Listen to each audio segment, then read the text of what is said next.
Buenas chicos, ¿cómo les va? Hola, profe, buenas tardes. Buenas Buenas tardes. tardes, Bueno, vamos a activar acá la vista de galería, a ver a quiénes tenemos. Bueno, a ver, la clase de hoy va a tener un pedacito teórico que sí lo vamos a dejar grabado, después vamos a charlar entre nosotros sobre aquellas dudas que tengan. Esa parte no la vamos a dejar grabada, así que voy a arrancar con el pedacito teórico.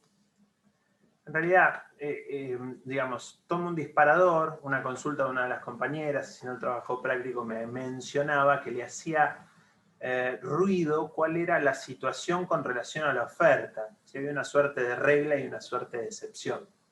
Bueno, el juego de los dos artículos que están en esto, que son 973 y 974, regulan, por un lado, lo que sería la situación de lo que se conoce en los contratos paritarios como invitación a ofertar. ¿Se acuerdan que yo ya les había contado que tanto el derecho, digamos, civil ordinario, por así decirlo, el de los contratos paritarios, no prevé la posibilidad de ofertas a personas indeterminadas, como sí lo hace el derecho de consumo? ¿Bien? Entonces, el Código Civil, ¿qué llama o qué define? Dice, bueno, en estos casos lo que tenemos es una invitación a ofertar. Excepto, y siempre van a encontrar muchas normas que dicen blanco, excepto, y después del excepto te dicen negro. Entonces, ¿qué quiero decir con esto? Es una norma que en principio parece tajante. Se considera invitación a ofertar una oferta hecha a persona indeterminada. Esa es la regla. Pero si de los términos de esa invitación a ofertar resulta lo que sería la intención concreta de celebrar un contrato, es decir, tiene los elementos posibles como para considerarla a persona determinada, que sería el supuesto donde deja de estar considerado invitación a ofertar, listo, desapareció como invitación a ofertar y tenemos una oferta. ¿Por qué? Porque de sus términos hay una oferta. ¿Bien? Con el 974, que era la otra consulta, habla de lo que sería la fuerza obligatoria. ¿Bien? Y esta fuerza obligatoria de lo que es la oferta en sí, recuerden que mientras hablamos de oferta estamos en el terreno de los actos jurídicos unilaterales que, como regla, son, digamos, analizados de manera independiente, individual. Entonces, ¿qué es lo que nos dice este artículo? Que en principio la oferta obliga a quien la hace. ¿Bien? Ahora, el artículo les da varias opciones en las cuales no, en las cuales sería excepcional esa situación. ¿Y cuál es la situación que les dice? Bueno, a ver, la naturaleza del negocio, los términos, las circunstancias del caso. Si yo acá en esta clase digo, oferto un celular a 100.000 pesos, las circunstancias del caso demuestran que no es una oferta con fuerza obligatoria. ¿Por qué? Porque las circunstancias del caso evidencian que esto es con un mero fin académico. Por darles un ejemplo de opciones que se podrían dar. Entonces, sobre oferta, esta aclaración primera, digamos.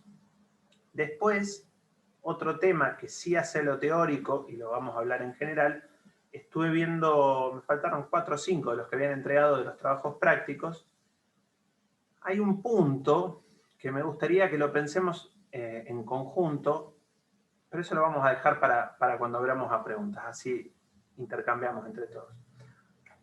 Después, otro tema que pudo haber generado dudas es la forma. ¿Entienden la diferencia entre la forma como elemento esencial, es decir, la forma como exteriorización de la manifestación de una voluntad, bien, y la forma como, digamos, un elemento necesario para luego o acreditarlo ante terceros o poder oponerlo ante terceros, ya sea para la prueba o para la constitución de un derecho? Yo creo que, no estoy seguro, reales no vio ninguno, ya se van a enterar de que los bienes inmuebles, digamos, el contrato de compraventa de inmuebles, Romina, sí, lo podés enviar por mail, o en realidad no necesito que me manden la base, me podés copiar las respuestas, Romina. Me pones respuesta 1, 2, 3 en la misma plataforma y listo. O sea, te dice que es muy grande porque tiene una foto de un contrato. Eso no lo necesito, yo ya lo tengo. ¿Está? Les decía esto de que lo que sería la libertad de formas como una situación para analizar dentro de que ya exteriorizamos la voluntad, forma, el elemento esencial forma, ya existe. Lo que después tenemos que ver es, en algunos casos puntuales, cómo acreditamos. Y les nombraba que los inmuebles, y esto puede parecer una suerte de tema repetido, pero me parece muy importante que vinculen y relacionen que, por un lado, los sujetos entre los sujetos trazan relaciones obligacionales. Relaciones obligacionales dadas en general, o por lo menos en lo que vamos a analizar esta materia, en el marco de contratos. Ya vimos que puede haber otro tipo de obligaciones, lo vieron en obligaciones, no me voy a meter en eso. Pero esas relaciones entre sujetos se analizan en esta materia de contratos a diferencia de la relación que hay entre un sujeto y un objeto. Esa relación que hay entre un sujeto y un objeto la analizan los derechos reales. ¿Bien? Y ustedes me dirán, ¿y cómo marida todo esto? ¿Cómo se mezcla junto? Bueno, lo primero que tienen que imaginarse en un contrato de compra-venta que los sujetos están trazando relaciones obligacionales entre sí, uno de dar la cosa, el otro de pagar el precio, pero si hay un objeto que se entregó en ese contrato de compra-venta, el derecho real de dominio que tenía el vendedor lo deja de tener, se extingue ese dominio y nace dominio en cabeza del comprador. En un contrato de compra-venta de bienes muebles, digamos, en principio se da por tracto manual, digamos. Voy, compro el alfajor, me dan el alfajor ahora es mío, la plata es del otro. Fin. Mi relación de señorío sobre el alfajor se está ejerciendo porque lo tengo. Hay una frase que ya la van a ver y analizar, que es la posesión, implica lo que sería la propiedad. Yo lo tengo y si lo tengo, en principio se presume que es mío. Si alguien dice que es robado, bueno, tendrá que hacerse un planteo al respecto. Pero bien, esto estamos hablando de bienes muebles normales. Los bienes muebles registrables, lo que implica el cumplimiento de las formas, es decir, hacer el contrato de compraventa con todas las formas que se establecen en los muebles registrales es constitutivo. El derecho nace desde que hago la inscripción en el registro, en este caso público del automotor, por ejemplo. Y por último, cuando hablamos de los bienes inmuebles, requieren dos cosas para para perfeccionarse la compraventa y que se transfiera el dominio de un inmueble a otro. El título y el modo. Bien, el modo es la tradición y el título es el contrato de compraventa. Contrato de compraventa que requiere escritura pública. Entonces, la celebración de la escritura pública perfecciona el contrato de compraventa, el que después, para tener oponibilidad a terceros, debe ser inscrito en los registros inmuebles, de propiedad inmueble. ¿Hasta acá me siguen dudas de esto que estoy hablando? Doctor, buenas tardes. Con los automotores, ¿solamente tiene modo entonces o también tiene título y modo? No, poné las dos, porque el modo es la entrega de la cosa, y en este caso el título, cuando inscribís este 08, por ejemplo, en un automotor, es constitutivo, el derecho de propiedad lo transferís recién cuando haces la inscripción. ¿Estamos bien? Perfecto, gracias. Entonces, obviamente, cuando lean los artículos de forma, que si es que no los leyeron ya, los lean, puede darse, y lo van a ver con el nombre de contrato preliminar. Esto también está bueno que se los mencione, que una cosa es el contrato preliminar y otro es el preliminar de contrato. Parece un juego de palabras, pero no lo es. ¿Por qué? Porque un contrato preliminar tiene la palabra contrato antes. Eso quiere decir que ya hay como mínimo 5 elementos esenciales para establecer qué es un contrato. Los 5 que venimos charlando. Sujeto, objeto, forma, causa, fin, consentimiento. ¿Bien? Entonces, si es contrato preliminar, a algo obliga. Bueno, en general al otorgamiento de otro contrato. Hasta acá pareciera no haber duda. Como muchas veces la compraventa de bienes inmuebles no se puede hacer por, digamos, el cumplimentar el título que exige la ley, que es la escritura pública, y no se puede hacer por una cuestión meramente económica, no le alcanza la plata al comprador y vendedor para pagar lo que sale de la escritura. ¿Qué hacen? Un boleto de compraventa. En ese boleto de compraventa, lo que se está haciendo es un contrato que va a ser preliminar de otro contrato, que es la escritura y digamos, la compraventa del inmueble plasmada en la forma que la ley exige. ¿Y este contrato preliminar a qué obliga? ¿Qué derechos obligacionales se intercambiaron las partes? Bueno, justamente el de realizar la escritura cuando sea el momento del día. ¿Bien? Una promesa de transferencia. No necesariamente, porque el inmueble puede estar entregado. A veces con el pago de X porcentaje se da el inmueble, se da la tradición. La promesa es de la celebración del contrato de compraventa con la forma que exige la ley. Si, digamos, compromete a una obligación de hacer. ¿Hacer qué? Bueno, dar la escritura. Perfecto, gracias. El propio articulado les da una suerte de pautas de qué casos requieren escritura pública y obviamente los que digamos, no se realicen así no cumplen con la forma requerida. Ahora, cuando hay una condena, existe un contrato preliminar que las partes se comprometían a realizar la escritura y una de las dos partes dice, no, mira, yo no voy. No, pero te obligaste. Esto genera obligación. Bueno, estamos en presencia de una obligación de hacer. A ustedes en esto les tiene que quedar en claro que en las obligaciones de dar podrá el juez desapoderar del bien y entregárselo al acreedor. O a lo sumo condenar a una indemnización sustitutiva. Pero en las de hacer no le puede llevar con la fuerza pública a dar la escritura pública. ¿Bien? Entonces la solución legal es que, mire, es una obligación de hacer. Usted no la hace, bueno, la va a hacer el juez. Y la escritura la va a ordenar el juez.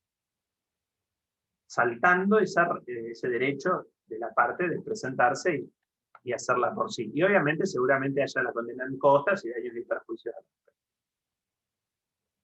Bien. Algunas cosas más sobre estos elementos esenciales. En el articulado del código, que ya les dije que lean, está todo bastante claro. Puede hacerles algún ruido lo de la herencia futura. Un artículo creo que es el 1010 del código nuevo.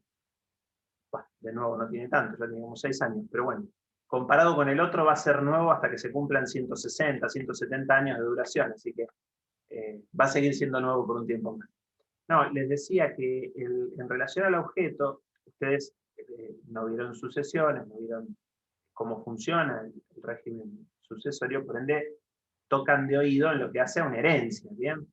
Pero saben que cuando una persona se muere, el patrimonio, que como vieron en Civil 1, está integrado por todos los créditos, todo lo que tiene a favor y todo lo que tiene en contra de una persona, se hereda.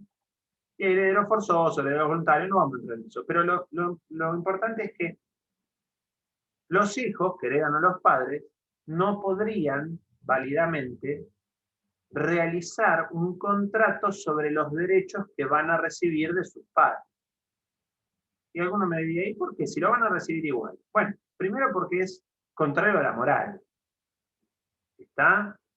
La moral implica de que hacer pactos sobre lo que voy a recibir cuando se muera alguien, como mínimo parece un poco inmoral, digamos, porque estoy negociando, tramitando, digamos, materializando derechos que son derechos que se conocen como derechos en expectativa, no son derechos que los tengo, que los puedo tener. Pero ustedes bien saben que primero la vida no la tiene nadie comprada, o sea, se puede morir primero el heredero que hereda. Y segundo, que pueden suceder situaciones en donde esos derechos finalmente no se materialicen. Una acción de ingratitud en caso de herederos forzosos, un testamento en caso de herederos voluntarios, bueno, etcétera, etcétera. En relación al objeto hay una aclaración que hace este artículo 1010, que es lo que también les puede, digamos, generar dudas. Se los aclaro que no lo vamos a tomar porque mezcla cuestiones de sociedades y cuestiones de derecho de familia. Entonces, el segundo párrafo de este artículo, no se desesperen por aprenderlo, pero sí sepan que algún pacto sobre herencia, sobre derechos en expectativa se permiten en casos puntuales. ¿Cuáles? Bueno, una explotación productiva familiar, participaciones de una sociedad. ¿Por qué? Porque lo que se busca con esos pactos futuros es que con el fallecimiento no se o desarme la sociedad o no se desarme la explotación productiva. ¿Bien? Hasta acá es lo que queremos de ustedes. Bueno, Florencia, ¿con esto que dije aclaro un poco o seguimos igual con la duda? Doctor, ¿puedo consultar algo? Sí, pero espera, Rocío. Ahí está, listo. Quería saber si Florencia me había entendido lo que decía. Sí, te escucho, Rocío. Quería saber, profe, con respecto a fallos, si han tomado en otros parciales. O sea, Mira, en la primera parte, en general no, salvo algunos que den en clase. En la segunda parte sí, sobre algunos casos puntuales que analizamos en clase. Pero no sé cómo les ha ido con los otros docentes. ¿Les han dado fallos? no, doctor, la titular mencionó uno, pero no para que leamos ni nada. Bueno, ahí les doy la experiencia previa, es que no, que fallos que no se dan no suelen ser materia de evaluación. Ahora, les doy un ejemplo. Si alguno de ustedes toma un fallo y lo empieza a contar, y tienen la suerte barra no suerte de que sea un fallo que conozcamos, lo dicen bien, genial. El tema es que si lo dicen mal, bueno, corre por su cuenta. ¿Se entiende esto que traigo? O sea, no damos exigencia de que traigan fallos sobre la parte general de contratos, más teniendo en cuenta que es la parte teórica amplia. Hay un montón de temas que podrían tener jurisprudencia, incluso doctrina legal de la Suprema Corte de Justicia de Provincia, pero los que no se dan en clase no los traemos nosotros a colación en los exámenes orales. ¿Bien? Profe, yo tengo una consulta también, Bien, pero sobre temas. Ya ¿Sí? te voy a dejar la consulta, quiero redondear la parte general y ahí sí, levantamos la grabación y vamos charlando de lo que tengan dudas. Una última cosita, digamos, teórica, por así decirlo, sería, digamos, una clasificación no implícita que tiene el código, que es en los casos de los contratos de larga duración. ¿Bien? Imagínense un contrato de alquiler de largo plazo, ese sería un buen ejemplo. Ahí lo que siempre van a tener que tener presente es algo que les mencionaba la clase pasada, creo. Sí, creo que sí. Sobre el sinalagma contractual. ¿Nombré esta frase? ¿La escucharon alguno de los docentes? ¿Sinalagma contractual o es la primera vez que la oyen? Yo la primera vez. Bien. Yo también, profe, es la primera vez. Entonces, no lo debo haber dicho. No, como contrato bilateral. No, está bien lo que decís, Paola, pero el sinalagma contractual como concepto teórico que les propongo es hablar del equilibrio que hay en ese contrato. Las partes al momento de contratar tuvieron en mira una serie de cuestiones. Nadie contrata y celebra un contrato pensando en fundirse. Ni nadie celebra un contrato pensando en incumplirlo. Reitero, salvo casos patológicos, lo normal es que si se obliga contractualmente lo haga con la intención de cumplir. ¿Bien? Entonces, esta cuestión en los contratos de larga duración se ve más marcado. ¿Por qué? Y claro, porque hay una, digamos, en las circunstancias contractuales que les contaba en aquella clase primera que tuvimos, pueden variar cosas, y esa variación de cosas puede generar por sí diferencias en lo que las partes tuvieron en mira contratar. Para que lo vean claro y con un ejemplo, contraté en dólares, estaba en un periodo que el dólar estaba estable, no importa en cuánto, pero durante años en Argentina estuvo 1-1, y durante otro pila de años estuvo 1-3. Y contraté un contrato de 6 años en dólares y me encuentro con claro, un contrato de provisión, es cierto, también puede ser, es un contrato de larga duración con algunas particularidades, en donde en general lo que se hace es un contrato marco y contratos de aplicación. El contrato marco dice las pautas generales, y para no tener que renegociar una serie de pautas generales, lo que se establece de diferentes en los contratos de aplicación. Entonces, por producto se puede hacer, pero sí, es un buen ejemplo de un contrato de larga duración. Entonces, como les decía, digamos, la posibilidad de que en estos contratos las circunstancias inyecten modificaciones y esas modificaciones generen problemas en este equilibrio que se había planteado al inicio, son más grandes. Entonces, básicamente lo que dice la ley es, miren, si esto sucede, lo que tengamos en mira es qué fue el equilibrio inicial, cuáles fueron las obligaciones en general de ese contrato en global, y obviamente que el que busca romper ese contrato, dejarlo sin efecto, bueno, le dé a la otra parte, a la que no quiere que quede sin efecto, la posibilidad de renegociar. ¿Bien?